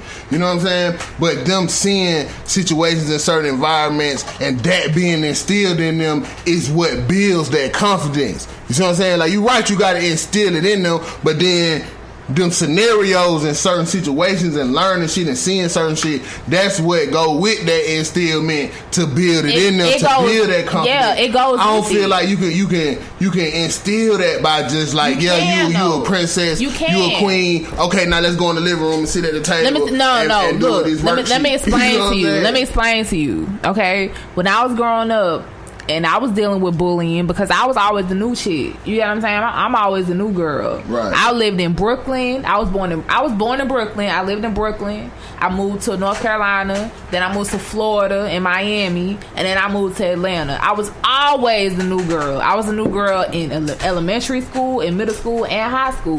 What I'm saying is my mama, because my mama was young when she had me. She was 18. So she didn't know all the ins and outs of what she was supposed to teach me as I was growing up. You get what I'm saying? What I'm saying is if she would have taught me how to deal with it, not directly like here's how you dealing with bullying. No, I'm not talking about that aspect. I'm saying if she would have been like, look, you're beautiful, you're smart as fuck. Fuck what these folks got to say. They ain't nobody. You finna grow up and be this person, X, Y, and Z. You're destined for greatness, like Black be saying with his daughter. If she would instill them type of phrases in me, different quotes and shit like that would have helped me to build my self-esteem up and know that I was more than what they was telling me I was. Right. I would know how to deal with it better. You get what I'm saying? But see, see, our kids are nothing but an extension of us. Exactly. So you look at this look at it like this. Now look at what you turned out into. Even though them lessons weren't instilled in you, and you didn't have that at home, but going through life lessons and and just seeing certain shit and certain experiences is what turned you into what you are and what taught you them certain lessons. You see what I'm saying? Mm-hmm. But now in that same aspect, with you having a daughter, now you knowing that position, so now you taking that stance, and I'm gonna come in and I'm gonna make sure I instill these in you. Right. But then you gonna go out in school and then into the world and you gonna learn it. You see what I'm saying? So you got me. So you know what I'm saying? You gonna still come out, but now you got an upper hand that I didn't have. It still skipped the generation though. The upper hand skipped the generation though. It skipped the generation because my mama might have felt like she had the upper hand, but then it skipped me because I didn't feel like I had the upper hand. I just feel like if you homeschool, I feel like you given the same disadvantage. Like you say you didn't have the. Well, I ain't saying like if you homeschool. I'm just saying like on the scenario. Like if you have like like how you say I didn't get that instillment. You know what I'm saying? But you still turned out to be a good person with them same morals and all that, because through life you learn that shit. You see what I'm saying? So your handicap was you didn't get that instillment, but the end result was I still got it through the life experiences. Right. You see what I'm saying? Right. Then on the other hand, you instilling it in your child, but you're not giving your child the opportunity for those experiences. Right. You're giving them the same handicap, just on the opposite end. You see what I'm saying? I would love for her to go to no. You see what I'm saying? I would love for her. I see what you're saying. I would love for her to go to public school. I'm not against that. I would love her to go to public school. What I'm saying is, if I can't trust my public school, then she not going. That's what. If I can't trust the school that she's at, if I can't trust my daughter being in the school, yes, it has to be the right school. Yeah, if I can't trust the school that she's going to, because we living in a day and age where one thing I know, them hood school don't get shot up. Man, look. All right, good to meet you. All right, Bone. Look, we living in a day and age where they'll put you in jail if you try to put your child in the wrong school district. Yeah. You know what I'm saying? So if I can't trust the school that my child is technically supposed to go to, quote unquote, or I'm gonna get put in jail, then she not going to that damn school. I'm gonna have to relocate and put her in another school that's better, or she gonna get homeschooled, period. Why? Because that's my child. If something happens to my child, I'm over with. Like my life is done. Shit, them hood schools, that shit don't be happening. Oh yeah, the hood schools, like they be the safest. No. They be the safest in the hood. That shit would not have happened at my high school. Motherfucker, I might would have got off a couple, motherfucker. Yeah. But nigga, you finna get down here, boy. You know what I'm saying? You ain't coming out here playing like that. You might have got off a couple, motherfucker. You might have thought you was finna go on a rampage. You a goddamn fool. Damn, bro. I mean, y'all know, hey. Yeah, we talk about everything. Talk about a lot of shit today, so I mean, hey. Oh, wait, we got four. I just feel like, it ain't new though. I done been to school. I done seen niggas with girls at school and shit. Yeah, I should say we all have. We gotta do the legends real quick, man. Let's get these legends out of the way, man. Yeah. You got about a day. What's that? What you talking about? You know, we put legends in every week. Oh, okay, cool. So, yeah. and you know, you're a guest, you fam, so you can throw somebody in there you want to. You know? Legends? Yeah, we have no standards on our Match One legends now.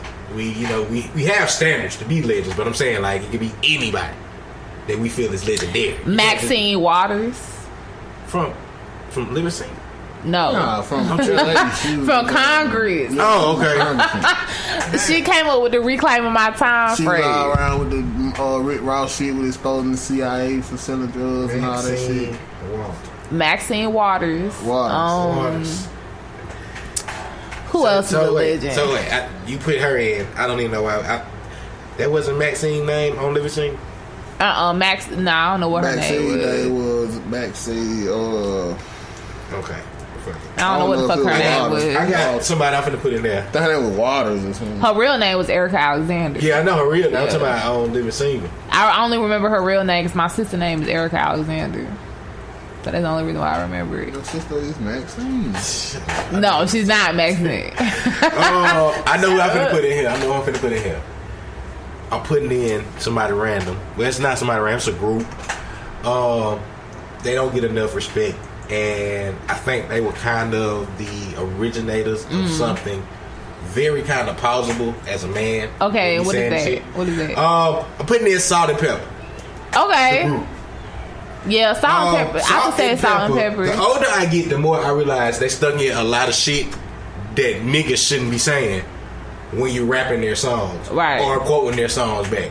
I used to think about it was like Lil' Kim and Nicki Minaj and all of them. But then I thought about it like, wait, Salt and Pepper really been slicking this shit in for years.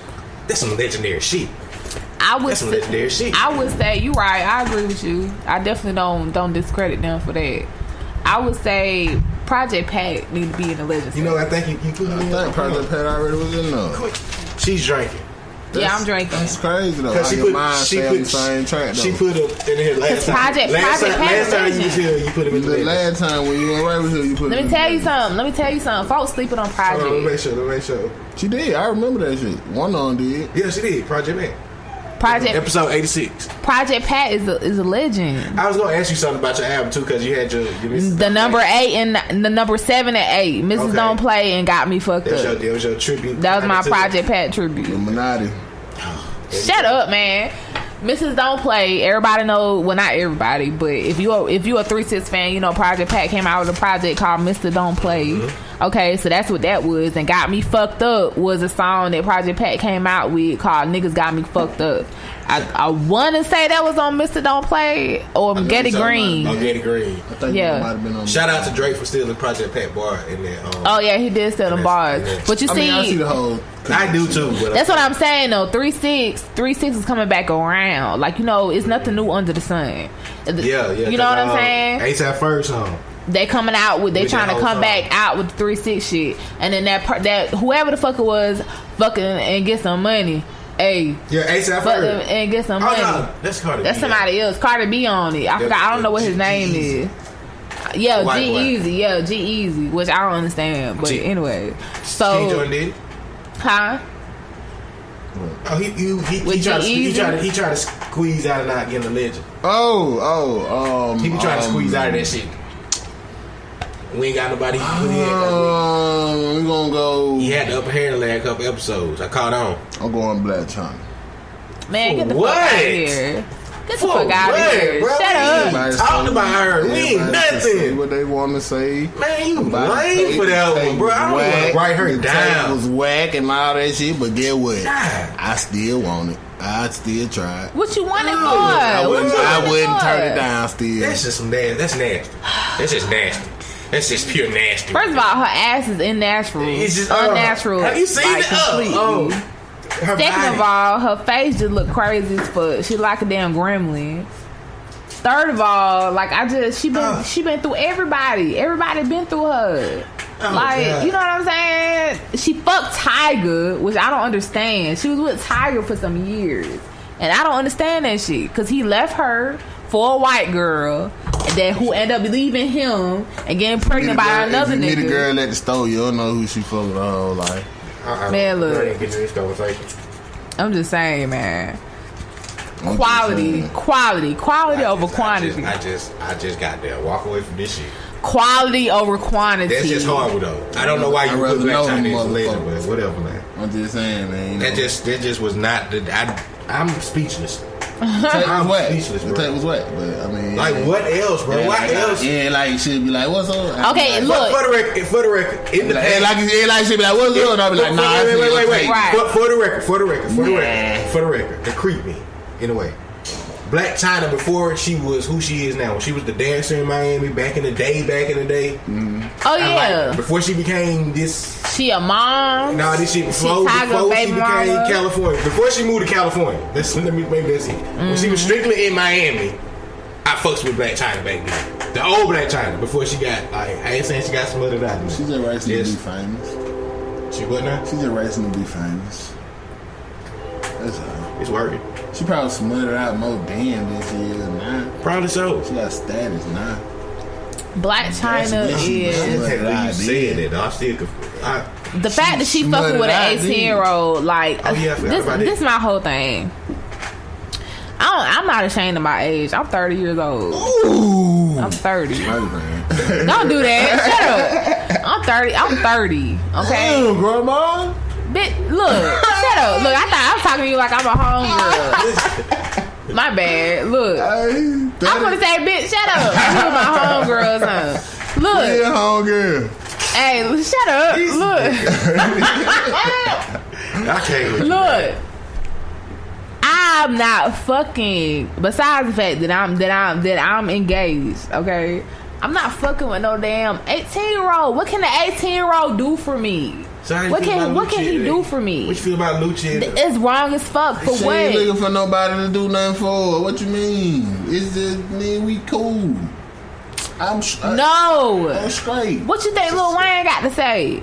Real shit, Timmy. Like real shit. I know you be. Wayne's daughter is in her 20s. Nigga, she's like 19. She's like 19. She finna be 20. Timmy, I don't give a fuck what you talking about right now. If Layla came in here 19, fucking with a 27-year-old, you ain't hearing that shit. Why? Because the type of nigga you are. You ain't hearing that shit. Don't know this nigga. Though. You not hearing that shit. I don't give a fuck what you say. You was not hearing her. I understand that, and it's clear. I can understand that from now, but I just look at 19, and I got a sister. No, I know he 19, don't want nothing like serious and I know with her. A female at 19. You daddy can't know, tell man. You can't. You know, he don't want nothing serious with her and then at all. This is a rich girl, man. Rich folk don't grow up like her, man. She got different experiences. He don't want nothing serious with her at all. He don't want nothing. It don't matter what kind of experiences she looking for or ask for. She's still gonna get her heart broke. You don't period. know that. He might want to Jay-Z. She gonna get her heart broke. He might want to Jay-Z and Beyonce. Okay, look. Do Beyonce like women get more attached than men. As a result, an 18-year-old, a 19-year-old talking to a 27-year-old. First of all, this is how I feel. If you 27 years old talking to an 18-year-old, somebody who just graduated, that means that you're not mentally mature. For number one, you're not mentally mature. I know I'm fucked up right now. You're not mentally mature. Number one. Number two, you're looking for somebody to control. You're looking for somebody so you can control them and tell them what they can and can't do. Hold on. Let me finish. Thank you. So you're looking for somebody you can control mentally. Okay. Number three, you're not looking for nothing serious at all. You're not looking for no relationship. You're not looking for nobody because she can't do shit for you. Why? Because she ain't got her own money. She got her daddy's money. She got her daddy's money. Own money. I ain't looking for no money. She ain't got her own money. If you're rich, you say, man, leave your daddy money where it is. If you're rich, you're looking for somebody that has their own money. Now, you don't want somebody that has their daddy's money. Now check this out. As her daddy, you can't do nothing but say, I don't want you fucking with that nigga. Unless you gonna shoot him. What you gonna do? I think about shooting him. Unless you gonna shoot him. You gonna shoot. That's a life lesson you gonna teach. You can tell her all day. You can tell her all day. Then they gonna break your heart. And he don't want nothing. He just try to fuck with you. He gonna break your goddamn heart. But if she gonna go fuck with the nigga, If you ain't finna shoot him, ain't nothing else you can do. But I agree with that. But if Layla come in here with a damn 27-year-old and she 19, I'm gonna shoot him. Exactly. But what I'm saying is, if Lil Wayne not gonna shoot him, all he can do is tell her. If she still choose to talk to him, he's a celebrity too. He's a celebrity. Why would he shoot him knowing that he got a shit to lose? What else can he do other than say, I don't want you to fuck with that nigga? If she still gonna fuck with the nigga, what else can he do if he ain't gonna? What I'm saying, ultimately, he don't agree with it, and that's what I'm cool with. He don't agree with it. He not agreeing with it. He can't control her to do it. But the only option he has, if she still gonna fuck with the nigga and he still gonna fuck with her, is to shoot the nigga. He asked me what I think. Why ain't nobody giving Lil Wayne a gun? Hey. He asked me what I think. I said I don't agree with it. I said you out here worried about Birdman paying you. You need to be going to get you a fucking gun. Look, nigga. He asked me what I think about it. I said I don't agree with it. Okay, I don't agree. Okay, whatever Lil Wayne do, that's on Lil Wayne. He need to be getting a gun. Exactly. You worry about millions, good. You get your gun for $100. Look, we agree on that. Shoot that nigga. Shoot that nigga. That's what I'm saying. I'm not like to hear Shoot that nigga. Copy that. I like to hear that. Shoot his ass. Like to hear shit Once like again, that. Shoot that nigga. Once again, I think I might get an award for like the best like interviewer journalist this episode because every topic got brought up was on. Yeah. Bam. Violence is the only option in that case. You two guys are the best debaters I've probably ever heard. That nigga Timmy, man. I think she's a habitual not want to agree with me. Shut up. It ain't got nothing to do with that. That's how I heard that. She habitually doesn't want to agree with me. She doesn't like to agree with me. Quick, tell these people they can get the project from, man. Yes, No Fuss Given. First of all, it's a dope project, and I put my damn all into it. So make sure y'all check that out. It's available on all digital platforms. It's available on iTunes, Spotify, Google Play, Tidal, and ChoChaseENT.com. That's ChoChaseENT.com. You can get it directly on there. I don't know what's up with the price. For some reason on Google Play and Amazon and all that shit, it's $8.91. It's $7 on ChoChase. I don't know why. You know, I know it's only $1.91 difference, but it makes a lot because I know some of us ain't get our taxes back. You know what I'm saying? So the $1.91 makes a difference. And if you want to support black, then go ahead and buy it. You know what I'm saying? If you want to support black businesses and buy black, then go directly to ChoChaseENT.com and go ahead and download the album off there. And you'll be supporting us as a result, and we appreciate you. Cut you know what I'm saying? Right, go ahead and cut the white man out because see the thing is what people don't know is somebody actually wrote something online about it the other day is they didn't really know how artists get paid off of streams. The way the streams work is whoever you decide to work with the streams, like as far as putting your music out, the third party, they get a percentage of it. Of whatever you make off of the streams, they get a percentage of it, and you only get your money quarterly. You get your money quarterly versus getting it immediately. That's how YouTube do too. Right, so you get your money quarterly. So if you want to give us money directly and make sure that we get it directly, then go ahead and go to ChoChaseENT.com and do that with anybody that has their own website. Make sure you support them on their website because they get the money directly off of that versus going to iTunes or Spotify or Tidal or whatever the fuck, because we got to go through their process, give them a percentage, and then get the money 3 months later. So that's all I'm saying. So yeah, I'm glad you informed me of shit like that. You gotta tell people. I'm boycotting that shit, man. They ain't gonna get 2 Chainz hit money every quarter. Right. It's cause I'm a black man. That shit sexism and all that shit. Start that boycott. They talking about my shit. How y'all gonna take my shit and then pay me quarterly? You pay 2 Chainz quarterly. You good? Yeah. You good, bro? You got it all? You straight? Let's do it. Now, let me make sure I say this before we do anything else. Go.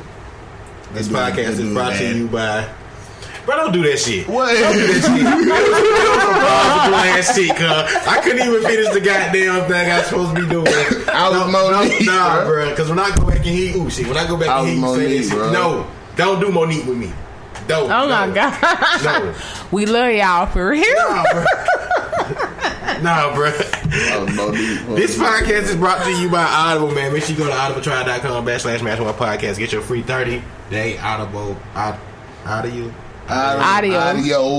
book 30 days trial. audibletrial.com/match1podcast. I love us for real. That was a test. Yeah. That was a test. Anything else on y'all, man? Wait, no, we can't let her get out this seat without. Do you got estimate time? We can be expecting Scrap Radio. Okay, see the thing with Scrap Radio is we both talking about moving to Atlanta before the summer gets here. So we're trying to figure out if we want to go ahead and start Scrap Radio and then have to postpone again so we can get settled in Atlanta, or if we're gonna go ahead and you know what I'm saying, just wait until we move to Atlanta to start this shit. So that's what we're trying to determine right now. Cool bean. We just want to make sure the listeners know, still Scrap life anyway.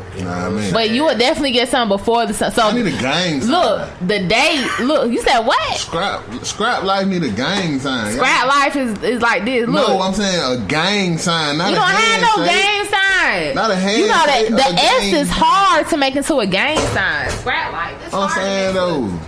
No, they got this. We'll come up with something. They be doing this.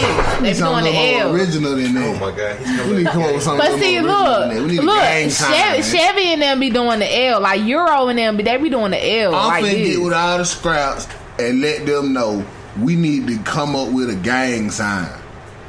A Scrap Life gang sign. I mean, you can do like this or some shit. With that said, shout out to Main Scrap. I don't know his name. Brown Scrap. Yeah, His Brown. Yeah, shout out to Brown. Happy birthday to the president. Birthday, man. Happy birthday. Yes. Shout out, Big Dog. The president of Choche's. Yes. I see him in traffic all the time. Yeah, Brown always moving, man.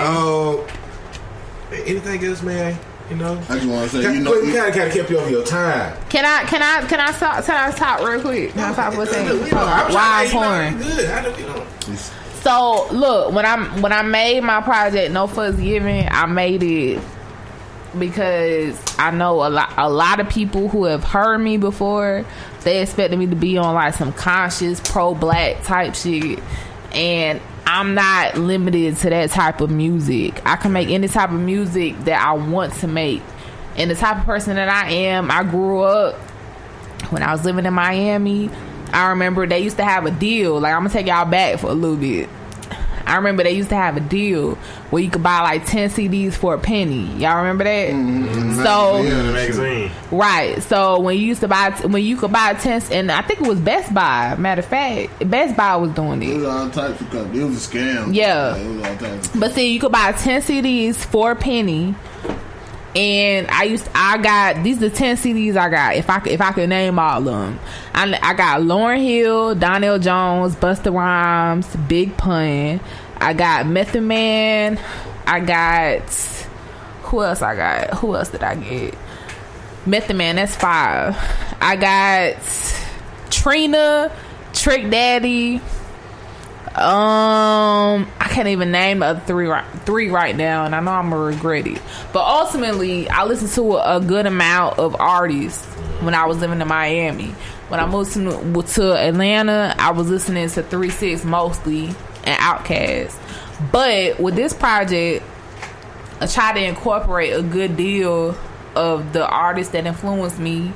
I tried to incorporate that in my project. I tried to give y'all my experiences the best that I could, and a lot of people said that I did a good job. A lot of people are receptive of it. I appreciate that. A lot of people are receptive of it. Ultimately, I'm just like y'all. I ain't nobody that claim to be perfect. I ain't nobody that claim to be, you know what I'm saying, like I got all my shit together. Ultimately, I'm somebody who been doing music since the early age. I turned into a mother. Being a mother became my top priority over everything else.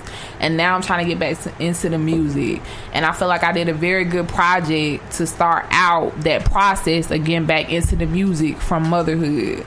So, if y'all interested in that and y'all want to hear something that is geared towards the women, because I try to speak on a lot of issues that women deal with and a lot of perspectives that women have, y'all download No Fuss Given on iTunes, Spotify, Tidal, Google Play, Amazon, whatever the fuck y'all could think of. It's available anywhere y'all get y'all music from. It's available. And go to ChochesENC.com and it's available. I did this for y'all, and I'm coming out with more music, man. So y'all fuck with me. Fuck with me on some real shit. I ain't whack. I'm not no whack ass artist. I ain't one of these whack ass female artists that y'all be hearing on the internet, on Instagram. Cause I be trying to look. Let me tell you something. I be trying to show love to female artists. I see. I be trying to show love. Like, I'm not even talking about just from Columbus. I'm talking about from outside of Columbus, just in general. I be trying to show love because the shit is hard. It's not easy. So I be trying to show love to female artists, like, from different places around the USA, around the world. But most of them be whack as fuck. I be trying to listen to their music, like, straight up. I try to listen to their music. They be whack as hell. Like, and some people might think I'm whack, but guess what? This is what y'all think, because majority of people that listen to my music tell me that, hey, your shit fire. I fuck with it. I like it. I don't even listen to female rappers. I fuck with your shit. So that's what I'm saying. But when I be trying to listen to female rappers, I be trying to get them the benefit of the doubt. I be having these conversations with Black like every day, and Black be like, man, they whack as fuck. Fuck them. You know what I'm saying? Yeah. So, man, look. If you gonna do this shit as a female, come hard, man. Come hard as fuck. Cause they don't even want to listen to us rap. They don't even want to hear our voice. Our voice be annoying them. Bitch, do your shit, man. Come hard. Come hard. No fuss given. Come hard. Like, you gotta come hard. You gotta study that shit. If you gotta go motherfucking on the internet and listen to different bitches rap and try to get your damn swag, then do that shit. Do what the fuck you gotta do. But don't be coming out here with no whack ass, halfway ass shit, because they ain't trying to hear that shit. They don't give a fuck. If you ain't snapping or catching their attention or speaking to them individually based on the situations they done been through, then you whack as fuck, bitch. Like, get your shit together. For real. Make these motherfuckers listen. Make them listen. And that's not me trying to be harsh on y'all, because I'm not. I love all female rappers because we all go through the same shit. But come hard if you're gonna do the shit. Just come hard, man. And I got love for everybody. But that's all I got to say, for real. Okay. That's all I got to say. I got one thing I gotta say. Well, two things technically. First of all, the remix album, if you don't first get him on it first with his spitting, but then it's okay if I put it myself, because I want to make sure you gotta get him first. Go ahead. But if you don't get him first and then me, on like this not even just for you, Quinn. This for all the scraps. Okay. You're so stupid. We got 16. Well, you got 16. I just want to be right now. Nigga, switch some. Go ahead. Go ahead. But the fucked up thing though, real shit, he can really speak. He really got some. I know he can. I know he can. For real. I'm not interested. I swear you know, I put some shit on, and then she be like, "Oh, she like." I'm not really interested in rap though. I know. Yeah, but see, they you don't mean you can't speak, but you they usually be the folks that be downplaying themselves, the one that know how to speak. Mm-hmm. They be the folks that be downplaying. He know how to speak, bro. Like, but I know you ain't rapping now, but I give you props. Not saying it because you my brother, but you know you been one of the top 5 rappers, right? That I know my whole life. You said that. What was you gonna say though? That was it. Oh, okay. You know what I'm saying? I can't give you props to it. I appreciate it. Shout out to Nigeria again. What's up, Nigeria? Again. No, bro, stop doing this. I'm trying to be flip and they shit. Bro, obviously they understand English because they're listening to us. I don't want to give a shout out to my partner. Side note, real low. Like, let me go real sober real quick. Let me what it do, nigga? No. Free. Condolences to my boy DeAndre killed him, man. They pops passed, bro. I want to make sure man. They be listening to us. You know he be on the road and shit, man. So condolences out to y'all, man. Condolences. Just want to make sure I say that on the outfit. You know what I'm saying? I hate when we do condolences and shit like that, and then you gotta try to go into some other shit. Like smoke some weed. Nah, damn, why would you say shit like that? But man, like the mood up. Where the bitch at? Okay. Queen Sam, thank you for coming through. Thank y'all for having me. No, you know you had to come do your promotion, right? You had to stop through. You know what I'm saying? But that's why we got the interview out the way first, because I didn't expect y'all to get deep into everything. But y'all niggas, boy, woo. I'm glad well raised. That be that nigga Timmy, man. Timmy into that shit. But I just like to talk. We appreciate you for coming through. Again, congratulations, success on the album. Thank you. Fucking with it. I know I personally enjoyed it. You made the iPod. Thank you. I appreciate that. iPod. That's some different shit. Because, you know, that's when the Wi-Fi off. And I'm type shit. You know what I'm saying? But, you know, that, T Diddy, you got anything you gonna say to these folks, man? I mean, I just want to say, my brother, you know who you are? You that man off of Pootie Tang. Well, shut up. You the Monique right now. Radio station. Look. That was giving the song when Pootie Tang had a new song, and the song Chris was... Rock. That's you, bro. Whatever, man. And on that note, we finna log off. We'll see y'all motherfuckers next episode, man. Episode 90. This is episode 97, I think. So we'll see y'all people next episode, man. We out here. Yes. Hey, it's your boy Zeus, and today's podcast is brought to you by Audible. Get a free audiobook download and a 30-day free trial at www.audibletrial.com/match1podcast. Man, they got over 180,000 titles to choose from for your iPhone, Android, Kindle, or your MP3 player. And for you, our listeners, the Match One Podcast is going to give you a free trial, 30-day of their gold thing, man. So go ahead and give them a try. Again, www.audibletrial.com/match1podcast.